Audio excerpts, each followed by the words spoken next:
रमाकांत जस गाए मात से रानी सती की जय,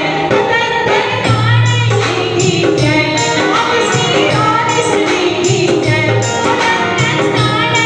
की जय। अभी आप लोगों ने देखा कि अपनी सखियों के साथ नारायणी पढ़ती है और जो जो गुरु उन्हें अनुशासन देते हैं वो अपनी सखियों को सिखाती है। आप लोगों को पता है मंगसी नवमी का एक रहस्य की बात मैं आप लोग को बताती हूँ और दादी जी के चुनरी मंगल की भी बात बताती हूँ। मंगसी नवमी वो दिन है जब नारायणी की 4 सखियाँ उनके साथ, जब सबसे पहले, क्योंकि ये मारवाड़ी थी नारायणी, इनका ब्याह जल्दी हो गया था 13 बरस की उम्र में, और जब इनका 1 साल के बाद गौना मोगलावा आया तो उनकी चारों सहेलियां, चारों सखियां दौड़कर उसके पास आई कि नारायणी क्या तुम कल चली जाओगी, कल डोकवा गांव छोड़ दोगी? तो नारायणी बोलती है हाँ, मेरी माँ ने मुझे समझाया है कि अपने पति का घर ही हमारा असली घर है। अब मेरी डोली वहाँ जाएगी तो मेरी अर्थी भी वहाँ से उठेगी, लेकिन मेरा किसी विशेष कार्य के लिए ही मेरा जन्म हुआ है और मुझे याद है कि मेरे गुरु ने मुझे क्या आदेश दिया था, उस कार्य के लिए ही मेरा जन्म हुआ है। तब चारों सखियां बोलती हैं कि हम भी तुम्हारे लिए कुछ लेकर आएंगे और तुम्हें भेंट देंगे। नारायणी ये गांव डोगवा तो बहुत छोटा सा गांव है, मैं क्या लेके जाऊं तुम्हारे लिए, मैं क्या लाऊं? तुमने जीवन भर सखी का, एक सहेली का साथ दिया, हमेशा हमारे हर पग पग पर तुम रही, जहां हम दुख में रहे, तकलीफ में रहे, हंसे खेले, साथ साथ कित खेले, हम कबड्डी खेले, हम छलांग मारे नदियों में, तालाबों में, तुम्हारे साथ आम के पेड़ पर चढ़कर मीठे मीठे आम भी तोड़े और माली की मार भी तुम ही खाई नारायणी। हम सबको तुमने भगाया और तुम ही हमेशा फंसी, हर जाल से हमें हमेशा बचाया नारायणी, तुम्हारे लिए हम क्या लाए? नारायणी ने कहा तुम सिर्फ प्रेम मेरे लिए दे दो, ये प्रेम, तुम्हारा ये जो प्रेम है, बस मुझे कुछ भी नहीं चाहिए, क्योंकि तुम्हें पता नहीं मैं अपने ससुराल कुछ भी लेकर नहीं जाऊंगी। मैं जैसी आई हूँ बस वैसे ही परमात्मा को, अपने प्रभु को प्राप्त हो जाऊंगी। तब चारों सखियों में से पहली सखी जो रंगरेज की बेटी थी वो अपनी माँ के पास जाती है और बोलती है कि माँ मैं रंग के कुछ चुनरी, पूरी रात बैठकर कच्चे धागे से उसने लाल हरी चुनरी बनाई और रंग कर उसको सुखाया अपनी रस्सी पर। दूसरी बेटी मनिहारी की बेटी थी, उसने अपनी माँ को बोला कि माँ मैं क्या बनाऊं, चूड़ा बना दूं? तो हाँ, माँ ने कहा तुम चूड़ा बनाओ, लाल हरा चूड़ा बनाओ। अब लाल रंग तो खत्म हो गया है, हरा रंग भी खत्म हो गया है, क्योंकि रात का समय था, सुबह वो उनके पिताजी बाहर दूसरे गांव जाते और वहां से लाल और हरा रंग लेके आते। अब ये गोरा गोरा चूड़ा मैं नई नवेली दुल्हन नारायणी को कैसे दूं? क्योंकि वो सूर्य देव की भक्त थी, उसकी सहेली, वो सूर्य देव से प्रार्थना करती है कि सूर्य देव आप अभी रात के समय में डूब तो गए होंगे, लेकिन कहीं न कहीं तो आप उजागर जरूर होंगे। आपका वो 12 रथों का पहिया, 12 घोड़ा का पहिया तो चलता ही होगा ना, अरुणाचल से चलकर आप आते ही होंगे प्रभु। अपनी ये लाल लालिमा मेरे इस चूड़ा में दे दो प्रभु, मेरे इस चूड़ा में दे दो। और सूर्य देव ने, क्योंकि उसकी पुत्री ने पहली बार उनसे कुछ मांगा था, वो लाल लाल लालिमा उसके चूड़े में दी। वसुंधरा धरती से हरियाली मांगते हुए उसने अपनी चूड़ा में हरा हरा रंग भरा। लाल हरा चूड़ा रख कर माँ की चुनरी एक तरफ, माँ की चुनरी एक तरफ, लाल हरा चूड़ा भरते हुए तीसरी जो सखी थी वो हलवाई की बेटी थी। हलवाई, उसने बोला कि मैं इसको मालपुआ बनाती हूँ। उसने मालपुआ बनाया, अपने अमृत के, अपने प्रेम के, अपने आंसुओं के रस से मिठास उस मालपुआ में भरी। और चौथी जो सखी थी वो ग्वाले की बेटी थी, ग्वाला। तो कामधेनु गोरी गोरी सफेद गाय के दूध को उसने निकाला और मंदी मंदी आंच पर मिट्टी के बर्तन में धीरे धीरे खीर को बनाया। और वो उस खीर को लेके माँ के पास जाती है, नारायणी के पास। दौड़ी दौड़ी सुबह होते चारों सखियां आती है। नारायणी, नारायणी, ओ नारायणी, देखो मैं तुम्हारे लिए क्या लाई हूँ। ये चुनरी तुम्हारे ऊपर बहुत अच्छी लगेगी, ये चूड़ा तुम्हारे ऊपर बहुत अच्छा लगेगा, ये मालपुआ का प्रसाद तुम्हें बहुत पसंद आएगा नारायणी।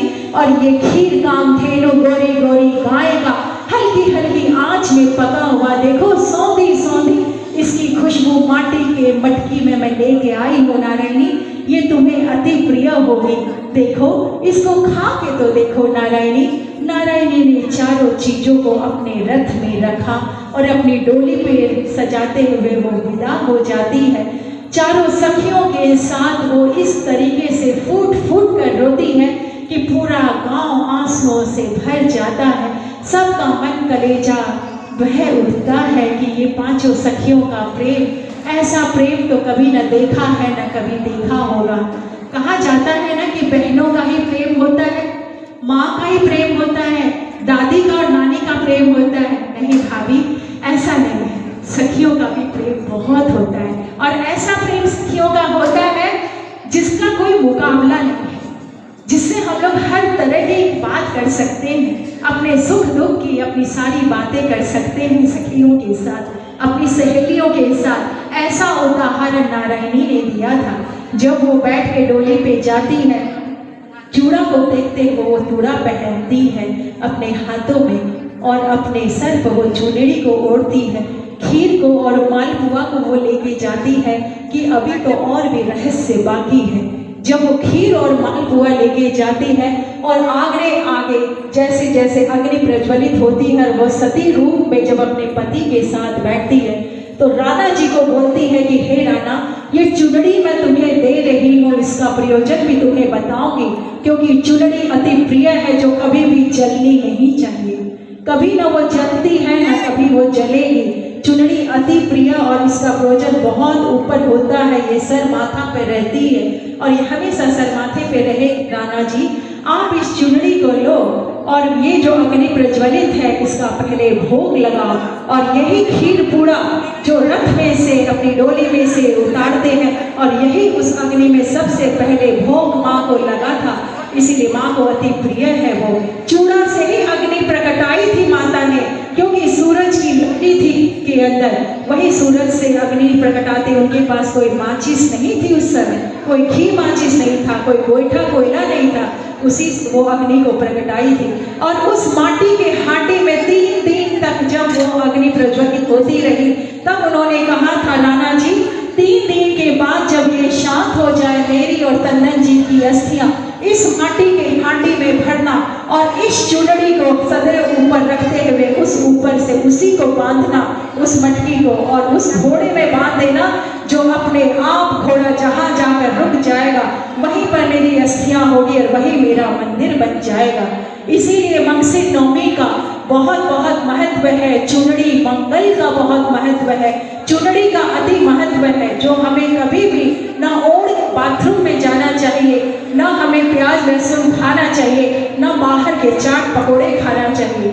आप जब भी चुनरी ओढ़ते हैं उसको कभी भी जूठा नहीं करना चाहिए। जब दादी जी की जोत के सामने आप चुनरी ओढ़ कर बैठते हैं, पूजा करते हैं, मंगल गाते हैं या किसी भी कार्य को करते हैं, उसके बाद चुनरी को बस ऐसे की ऐसी मोड़ के ही आप खाइए।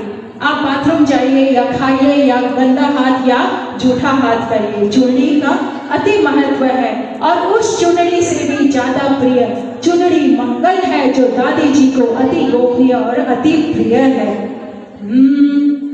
कौन दीजिएगा भैया? चार सखियां चार भाव, प्रेम अनंत अपार, रंग चुनरिया में दूजो अग्नि प्रकाश, तीजो मधुर मालपुआ, चौथी खीर सुभाई, सब दोस्ती और राखी की जग में छापे अछाई, जग में छापे अछाई। बोलो बोलो प्रेमियों सती दादी की जय, बोलो बोलो प्रेमियों सती दादी की जय, सती दादी की जय, झूठन वाली की जय, सती दादी की जय, झूठन वाली की जय।